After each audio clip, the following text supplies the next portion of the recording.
ناگرا کے آسمان پر جنگ کے سیاہ بادل مزید گہرے ہونے لگے تھے۔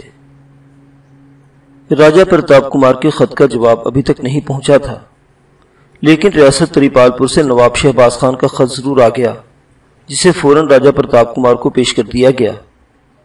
وہ اس خط کے مضمون اور نواب شہباز کی باتوں سے پورے طور پر اتفاق کرتا تھا۔ راجہ پرتاپ کمار نے فوراً یہ خط اپنے مشیر سترام داس کو دکھایا اور مشورہ طلب کیا۔ سترام داس، اس خط کو غور سے پڑھو، کیا یہ ہمارے خیالات کی ترجمانی نہیں کرتا؟ ہمیں اس کا کیا جواب دینا چاہیے تریپال کے نواب صاحب کو؟ سترام داس نے ایک نظر راجہ پرتاپ پر ڈالی اور اس نے فوراً راجہ کے چہرے سے مترشح بیک وقت اطمینان اور جوش کی سی کیفیت تاڑ لی۔ اس نے وہ خط غور سے پڑھا اور بولا، اس میں کوئی شبہ نہیں کہ تریپال پور کے نواب کا خط آپ کے خیالات اور ان کی خدشات کی بھرپور ترجمانی کرتا ہے۔ جب اس فرنگی ٹولے کی یہاں آپ سے ایک اہم نشست کے سلسلے میں آمد ہوئی تھی، آپ کے چہرے کی طمانینت بتاتی ہے کہ آپ خود بھی یہی چاہتے تھے کہ کوہ شمالیہ کی تینوں ریاستیں متحد ہو کر فرنگیوں کی کسی بھی جنگی جارحیت کا منہ توڑ جواب دینے کے لیے تیار ہوں۔ دوسری جانب آپ کے چہرے کا جوش یہ ظاہر کرتا ہے کہ آپ اس کے لیے ذہنی و جسمانی طور پر بھی تیار ہیں۔ اتنا کہہ کر سترام داس کو سوچتے ہوئے انداز میں ذرا چپ ہو رہا، جو لگتا تھا جیسے ابھی اس نے اپنے مطلب کی بات کہنی ہے۔ راجہ پرتاپ کمار اپنے گھاگ مشیر کی باتوں پر مسکرا دیا تھا اور بولا، ہمیں خوشی ہے کہ تریپال اور پالن پور کی ریاستیں بھی فرنگیوں کے اس غاصبانہ عزائم سے واقف ہیں، تو کیا ہمیں آپ نواب شہباز خان کو اپنے مثبت جواب سے ترنت آگاہ کر دینا چاہیے؟ جی ہاں، سترام داس نے کہا، لیکن ایک شرط کے ساتھ۔ کیسی شرط؟ راجہ پرتاپ نے آنکھیں سکیڑ کر اس کی طرف دیکھا تھا۔ نواب شہباز اور مہاراجہ مہندر سنگھ کو پابند کرنا ہوگا کہ وہ اپنی فوج ماں بڑے اسلحے توپے وغیرہ ناگرا بھیجیں، کیونکہ ہماری ریاست کی حدود کوہ شمالیہ کے داخلی سمتوں پر پڑتی ہے، اس لیے فرنگیوں کی جنگی جارحیت کا سب سے پہلے ہمیں سامنا کرنا پڑے گا۔ دوسری شرط یہ ہوگی کہ اس متحدہ افواج کے سیناپتی درجہ اول میں ہمارا کہلائے گا، باقی دوم ان کا، کیونکہ جغرافیائی اہمیت اور اعتبار سے ہم ان شرائط کا حق رکھتے ہیں، لہٰذا ہمیں مذکورہ دونوں ریاستوں کے جوابات سے ترنت آگاہ کیا جائے۔ بصورت دیگر ہم اپنی حکمت عملی ترتیب دینے میں حق بجانب ہوں گے، جو فرنگیوں کے ساتھ جنگ سلو دونوں صورتوں میں ہو سکتی ہے۔ راجہ پرتاپ کمار اپنے مشیر کی بات پر اشش کر اٹھا۔ اس نے فوراً اپنا جوابی پیغام نواب شہباز خان کو بھجوایا، جس میں نواب شہباز اور مہاراجہ مہندر سنگھ دونوں سے مثبت جواب طلب کیا گیا تھا۔ اس کے بعد اس نے اپنے دیوان خاص کا رخ کیا۔ وہاں جا کر وہ ایک آرام دہ نشست پر آنکھیں موند کر بیٹھ گیا اور رینا کے متعلق سوچنے لگا۔ اسے ایک طرف جہاں رینا سے مل کر خوشی ہوئی تھی، وہیں اب وہ متفکر بھی نظر آنے لگا تھا۔ رینا کو اور اس کے ساتھیوں کو وہ دوبارہ راج محل لانے کے لیے ممکنہ اسباب پر غور کر رہا تھا۔ جب وہ رینا سے ملا تھا تو اس کا دل بے اختیار اسے راج محل لے آنے کو مچل رہا تھا، لیکن پھر یہاں حالات کو دیکھتا تو دل محسوس کر رہ جاتا۔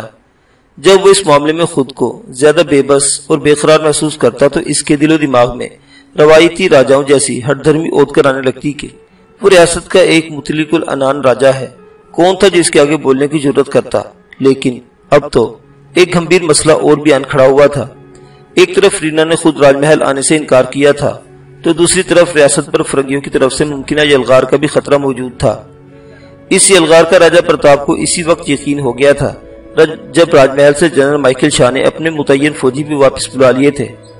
اب کوئی فرنگی راج محل میں تو کیا راستیہ ناگرا میں بھی موجود نہ تھا۔ حالانکہ جہنم واصل لیفٹیننٹ بروجر کا نائب جان پار کر اریبا اور شازمان کے پیچھے لگا ہوا تھا، مگر جنرل شاہ کا حکم نامہ ملتے ہی وہ اپنے ساتھیوں سمیت راج محل اور ریاست ناگرا سے کوچ کر گیا تھا۔ یوں راجہ پرتاپ کمار کو دونوں محاذوں کا سامنا تھا، ایک میدان جنگ تھا تو دوسرا راہ الفت۔ اس نے دونوں راستوں پر ہی قدم رکھ دیا تھا۔ اس نیلی آنکھوں والی معصوم اور حسین صورت فرنگن دوشیزہ رینا کے متعلق سوچتے سوچتے اچانک اس کے ذہن میں ایک جھماکا سا ہوا۔ دو نام اس کے ذہن میں ابھرے تھے، ایک رابرٹ اور دوسرا گارشیا۔ اس نے ان دونوں بہن بھائی کے رویے سے یہ بات صاف محسوس کی تھی کہ وہ اس کی تائید و حمایت میں پیش تھے۔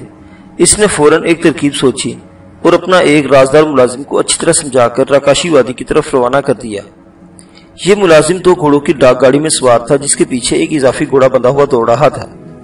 اس ملازم کو یہ ڈاک گاڑی رینا کے پاس چھوڑ کر اور دونوں بہن بھائیوں کو ایک پیغام دے کر اضافی گھوڑے پر واپس لوٹانا تھا۔